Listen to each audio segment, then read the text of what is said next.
इनकी ऑटो थी, वो भैया उनके पास वीडियो होगा, ऑटो वाला वीडियो है क्या? दिखाओ। इनकी ऑटो है, क्या नाम है? इधर आओ। जिलेर सिंह, ये यहीं सिरसा के हैं। हम सालासर मंदिर में बैठे थे, ये आ गए। हम कहा क्या करते हो? बोले गुरुजी चाय ले आए तुम्हें। हम कहा ले आओ भैया। तो ये जो है आ गए। हमने कहा क्या करते? बोले गुरुजी ऑटो चलाते हैं। हमने कहा भैया हमने हवाई जहाज पे तो बहुत घूम लिया, ऑटो पे नहीं बैठे या। इन्होंने हमको सालासर मंदिर से बस स्टैंड तक हमें रात को चाय पिलाने लेवा गए ऑटो पर। लेकिन ऑटो भी इतनी गजब की हमाओ वजन ना सह पाई, बीच ही में इनकी ऑटो धुआं दे गई। हमने कहा ऑटो धुआं क्यों फेंक रही? बोले गुरुजी इसका इंजन खराब है, इंजन नहीं बदल पा रहा। हमने कहा क्यों? बोले पैसा नहीं है, रात को चला पाते हैं, दिन में तो ई रिक्शा चलते हैं, ऑटो वालों को कोई पूछता नहीं है। तो तुरंत हमने जो है रात को ही गोविंद जी को कहा कि सुबह होते ही कथा बाद में होगी, पहले इनकी नई ऑटो आएगी। और ये जो टीवी पे देख रहे हमने ऑटो, हमारे गोविंद जी ने मंगाई है। इनकी ऑटो पुरानी हो गई थी, अब ये नई ऑटो पर चलेंगे। चाबी है क्या? चाबी ले आओ। कैसे हो? जरा माइक दो। जा तुम्हें हम ऑटो सौंप रहे, तुम्हारी पुरानी पे बैठे थे, हमने नई तुम्हें दे दी। अब हम आओ, तुम किराया ना लियो। वैसे तुम रात के किराया भी ले चुके हमसे। क्या नाम है तुम्हारा? बताओ, उधर देखो। जिलेर सिंह है जी। अच्छा, ऑटो तुम्हारी ऑटो धुआं क्यों फेंक रही थी? वो उसका जी किट खराब हुआ रहा है। किट क्या खराब है? इंजन जी। इंजन? हाँ, इंजन में तो तुम इंजन बना नहीं सका था? तो 5,000 का मामला था सर। है 5,000 का? 5,000 का मामला था। हाँ जी। अब तुम्हें इंजन ही नहीं बनवाने, हमने गाड़ी बदलवा दी। जय बजरंग बली की। तुम खुश हो? एक बार इनके लिए जोरदार ताली बजाओ भैया, बहुत प्यारे हैं। इन्होंने हमें रात को चाय पिवाई ऑटो पर। ये है वो ऑटो, टीवी पे देखो जहाँ इनकी ऑटो है जी। हम रात के घूम रहे, अब तुम देखो कितनी इतनी धुआं फेंक रही थी जैसे रेल को इंजन बर गौ हो। जा रही, जा गई, जे गए गुरुजी चील गाड़ी पे। जा हालत देखो तुम ऑटो की, इतनी वीआईपी है जैसे शोरूम से निकली हो। HR 575492 है, जाइए। लेकिन अब हमारे जले सिंह जी नई ऑटो पर यहां पर घूमेंगे। ये बात हमने प्रचार के लिए नहीं बताई है कि प्रचार करना है, नहीं, ये बात हमने विचार के लिए बताई है। विचार का मतलब भैया तुम्हारे आसपास कोई ऐसा दिखे जिसकी बहुत मजबूरी हो गए। जब हमने ऑटो की हालत देखी, हमने सोचा हम चील गाड़ियों पे जाते हैं, 40-50 हज़ार की तो टिकट लग जाती है। भाड़ में गया, हम 2-3 यात्रा ट्रेन से चाय कर लेंगे, पर इनकी रोजी रोटी जिंदगी भर बढ़िया चलती रहेगी। इसका मतलब ये नहीं, ये इसमें हमारा धन्यवाद नहीं है। दक्षिणा तो गोविंद जी ने और गोपाल जी ने दी, बल्कि हमने इनसे कह दिया था कि तो हमारी दक्षिणा में काट लियो, लेकिन इन्होंने ही दी है। बहुत सज्जन है, हमारी आज्ञा मान के तुरंत इन्होंने। एक बार ताली बजाकर इनको धन्यवाद दो। और ये हमने प्रचार के लिए नहीं किया कि हमने दुनिया न्यूज में आने के लिए ये काम किया हो, नहीं नहीं भैया, ये काम हमने इसलिए किया कि हम ऐसा करेंगे तो हमारे मानने वाले भी दूसरों की मदद करेंगे और दीनहीनों का भला होगा। अब कैसा लग रहा? नई ऑटो देखी तुमने? कैसा लग रहा? अब अगली बार हमसे पैसा ना लगियो। तुम बागेश्वर धाम आओगे? आऊंगा सर, आऊंगा जरूर, मत्था टेक के आऊंगा जी, जरूर। पक्का? पक्का जी, पक्का। अच्छा जी, जय हो तुम्हारी। तो बालक कितने में पढ़ता है तुम्हारा? 6ठी में पढ़ता है। 6 में पढ़ता है? हाँ जी, 11 साल। अब पुरानी ऑटो का क्या करोगे? पुरानी ऑटो जैसे आप कहोगे वैसे कर लेंगे जी। हम क्या करेंगे? हम बागेश्वर धाम ले जाएं? नहीं, यहाँ खड़ा कर देते हैं जी। आप बानी जाने या सिरसा में बाहर हाँ 10 किलोमीटर चलते हुए वो धुआं फेंक देना। हाँ जी हाँ। एक काम करो भाई, यहीं रखी रहने दो, तुम तो ठीक है। नहीं चलाओ, डुगाओ। ठीक है, ठीक। ठीक। अच्छा हाँ सुनो, एक वचन दो। हाँ जी। पूछो क्या? हाँ हाँ बोलो। दीनहीन कोई दिखे उससे किराया मत लेना। नहीं जी नहीं, ठीक है। ठीक। पहले भी ऐसा ही भाव था मेरा। पक्का? बहुत अच्छा। और कोई रात को बहन बेटी ऑटो पर आवे तो उन्हें सुरक्षित घर तक छोड़ हाँ, देना। चाहते हैं बाबा जी, ये शुरू का इतना कर दोगे? हाँ जी, पक्का? पक्का। हमें वचन दो, हाथ पे वचन। धर के वचन दो। बाबा जी पैर के हाथ में आगे हाथ तो नहीं, बाकी पक्का? पक्का जी। Thank you very much. लो जाओ तुम अपनी ओर, खुश रहो सीता। जय रामचंद्र भगवान की, बागेश्वर बालाजी की। फिर भैया हम 19 नंबर सेक्टर गए। अच्छा अच्छा, क्या है?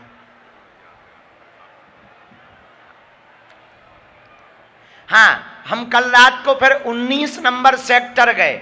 परसों मंच पे जिन माताजी को कहा था कि हम चाय पीने घर, वो है माताजी। इन माताजी के घर पे हम रात को गए, इनके घर पे हमने चाय पी 19 नंबर सेक्टर में। फिर 6 बजे घर वापस आए। ये देखो जो टीवी पे दिखा रहे इनका घर दिखा रहे माताजी का, टीवी पे दिखा भैया इनका घर, अभी चलाया था। रात को हम इन माताजी के घर गए, इन्होंने बढ़िया चाय पिलाई हमको, एकदम सबरी माता है, 2.5 साल से बागेश्वर धाम की पूजा कर रही। परसों अचानक माइक से बात हो गई, जे मंच पे आ गई, हमारे मुंह से निकल गया कि हम घर पे चाय पीने आएंगे। हमने सोचा कहीं अगर हम चले गए तो ये सोचेंगे गुरुजी पक्के लब रहा है। हाँ, इनको लगेगा कि गुरुजी नंबर 1 के झूठा है, मंच पे बोल दे फिर आते नहीं। तो फिर हम रात को इनके घर पे गए, सुबह 6 बजे तक हम इनके घर पर रुके रहे।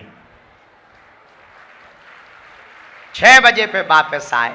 हमको सिरसा बहुत अच्छा लगा भैया, यहाँ की भक्ति के लिए हम कृतार्थ हैं। जब तक प्राण रहेंगे तब तक हम सिरसा वालों को कथा सुनाते रहेंगे।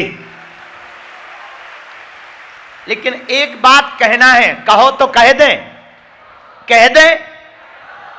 हरियाणा में नशा बहुत है, युवाओं की जिंदगी बर्बाद हो रही, कई माताओं के घर उजड़ रहे, माताओं के सुहाग उजड़ रहे, बच्चे पढ़ नहीं पा रहे। हरियाणा में नशा चरम सीमा पर है। हम यही कहेंगे भैया, हरियाणा सुख समृद्धि का प्रदेश है, हरियाणा किसानों का प्रदेश है, हरियाणा जवानों का प्रदेश है, हरियाणा संतों का प्रदेश है, हरियाणा भगवंतों का प्रदेश है। ये वही हरियाणा है जहां पर भगवान ने गीता सुनाई है। एक प्रार्थना करें, कह दो करो। हम तो गोविंद जी गोपाल जी से कहेंगे, देखो दक्षिणा तो हमने ले ली तुमसे, एक दक्षिणा और दे दो। गोपाल जी खड़े हो जाओ। सिरसा में एक नशा मुक्ति केंद्र खुलवा दो आप, एक नशा मुक्ति केंद्र, ताकि वहां से बच्चे संस्कारवान बने और नशा व्यसन से मुक्त हो सकें। हमारा सिरसा जिला भर नशा मुक्त हो जाए भैया, हरियाणा में सिरसा जिला जैसा कोई भक्ति का दूसरा जिला नहीं है। क्या ये हो जाएगा गोपाल जी? पक्का भैया, अगर ये हो जाए तो हम तुम्हें दिल से खूब खूब आशीर्वाद दे रहे हैं, बहुत आशीर्वाद दे रहे, दिल से दे रहे, व्यासपीठ से तुम्हें हम आशीर्वाद दे रहे। अगर ऐसा हो जाए तो कई माताओं के घर बच जाएंगे, कई माताओं का सुहाग बच जाएगा, कई बहनों की राखियों की कलाई बच जाएगी, कई भाइयों की भुजा बच जाएगी अगर तुम नशा मुक्ति केंद्र खुलवा दोगे तो। एक बार जोरदार ताली दे बजाकर इन्हें आशीर्वाद दो। बोलो जय सिया राम, जोर से बोलो। और हम जल्दी फिर से सिरसा आएंगे। आज तो हमें जल्दी जाना है, लेकिन हम जल्दी फिर आएंगे और अगली बार 7 दिन या 9 दिन की कथा सुनाएंगे। कोई बाबा को देखने आया, बागेश्वर बाबा आए हैं, देखो चमत्कारी है, हू कर देता। कुछ इसके चक्कर में आए, कुछ कथा के चक्कर में। अच्छा, कुछ लोग तो पड़ोसी और पड़ोसन के चक्कर में आए, कुछ लोग फोटो के चक्कर में आए, कुछ लोग चित्र के चक्कर में आए। मेरे पागलो, तुम किसके चक्कर में आए हमें पता नहीं। चित्र के चक्कर में आए तो तुम घाटे का सौदा कर रहे, चरित्र के चक्कर में आए तो तुम फायदे का सौदा कर रहे। आपको ये निर्णय लेना पड़ेगा कि आप जी क्यों रहे, आप किसके लिए जी रहे। अच्छा, विचार करना, अगर केवल तुम धन कमाने के लिए जी रहे तो तुमसे अच्छे तो पशु हैं, क्योंकि ये तो तय है कितना भी कमा लो तृप्ति होनी नहीं। ये तो तय है बाद में कुछ ना कुछ पाने की कामना लालसा रहेगी। ये तो तय है कल से आज तक इतना पा लिया फिर भी संतुष्टि नहीं। 99 का फेरा बड़ा खतरनाक है। एक आदमी राजा के पास जाता था, मालिश करता था। मालिश जब करता तो राजा 1 रुपया रोज देता। वो 1 रुपया को लेकर बंसी बजाता, मित्रों को बुलाता, भोजन करता, भंडारे करवाता, आनंद लेता। राजा उसकी मस्ती से बड़ा चिढ़ता। काम कुछ नहीं, मालिश करता, 1 रुपया पाता है फिर भी इतना मस्त रहता। राजा को चिढ़ हो गई, मेरे पास इतना भंडार है, इतने सेवक हैं, फिर भी मस्ती नहीं है। इसके पास 1 रुपया होता फिर भी ये लुटा देता, फिर भी मस्त रहता। राजा को चिंता हुई। मंत्री ने कहा, हुजूर आपकी चिंता हम मिटा देंगे। कैसे? मंत्री ने 99 रुपया की थैली ली और उस मालिश करने वाले के बाहर डाल दी और भाग गया। जैसे ही दरवाजा खोला, मालिश करने वाले ने 99 रुपया गिने तो चौंक गया, चुपके से अंदर रख लिया। मन में सोचने लगा, 99 तो हो गए, आज का अगर 1 रुपया खर्च ना करूं मित्रों में तो 100 हो जाएंगे, फिर 200 हो जाएंगे, फिर 500 हो जाएंगे, फिर एक दिन मैं ही राजा बन जाऊंगा। धीरे धीरे मित्रों से बोलना बंद कर दिया, चैन की बंसी बजाना बंद कर दिया, खाना बंद कर दिया, पार्टियां बंद कर दी, कमजोर हो गया। राजा ने पूछा, क्या बात है? पहले तो बड़ी मस्ती में रहते थे, हंसते रहते थे, आजकल कमजोर पड़ गए हैं, क्या 99 का चक्कर पड़ गया है?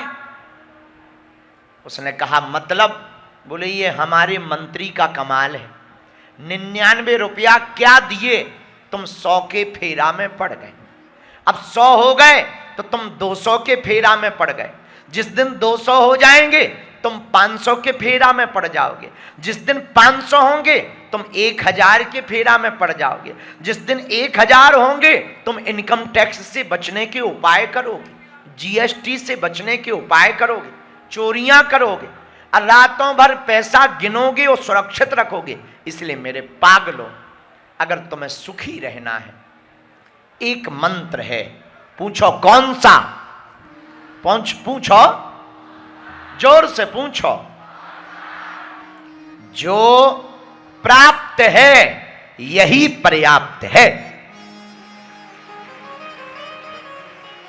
जो प्राप्त है यही पर्याप्त है। आपको जो मिला है इसी में भगवान को धन्यवाद दो।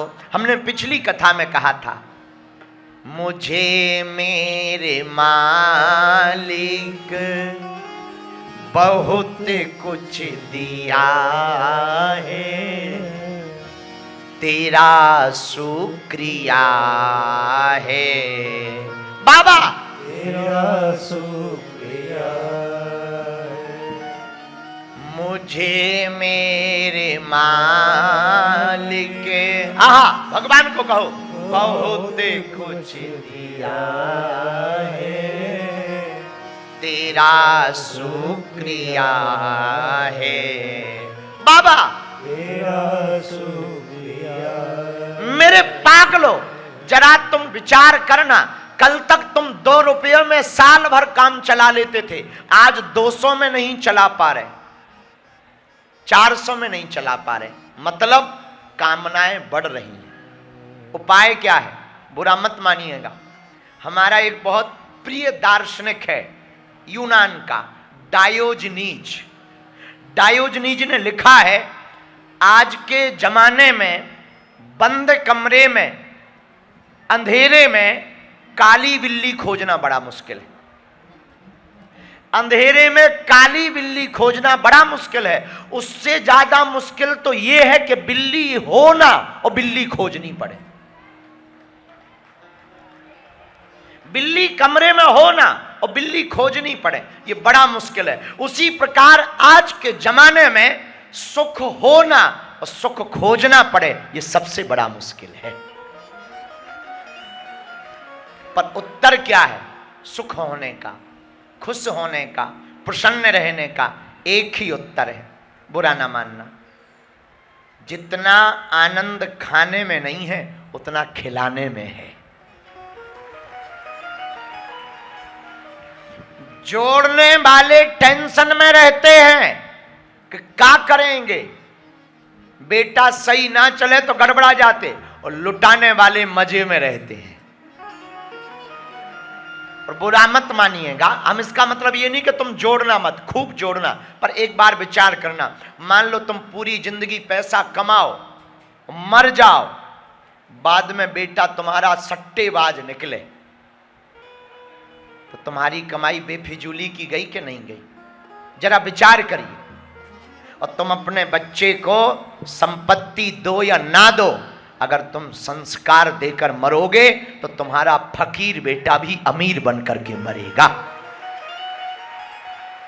और अगर तुम बच्चों को संस्कार ना दे पाए, केवल संपत्ति दे पाए, लाखों उदाहरण ऐसे हैं कि बेटे के बाप ने पैसा कमाया, अमीर बनकर के मरा, बेटों ने फक्कड़पंती में सब लुटा दिया, सट्टेबाजी में, और जीरो नहीं बचा।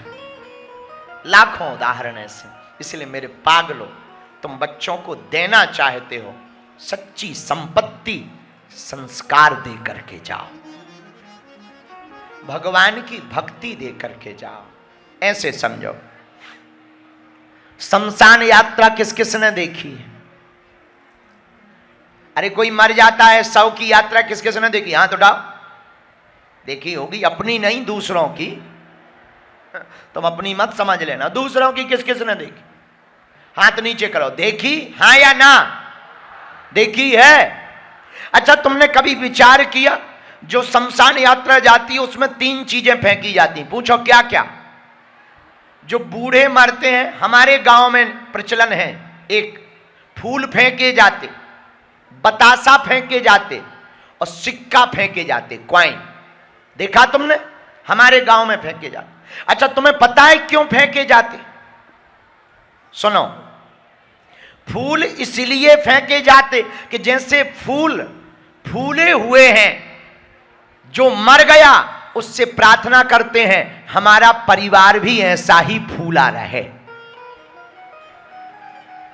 अच्छा, बतासे जानते? बतासे, मीठे बतासे, वो क्यों फेंके जाते? बतासे इसलिए फेंके जाते कि जैसी बतासों में मिठास है, तुम मर तो गए हो, आशीर्वाद दो हमारे परिवार में ऐसी ही मिठास बनी रहे। पर सिक्का क्यों फेंके जाते? बोलो, पता है क्यों फेंके जाते?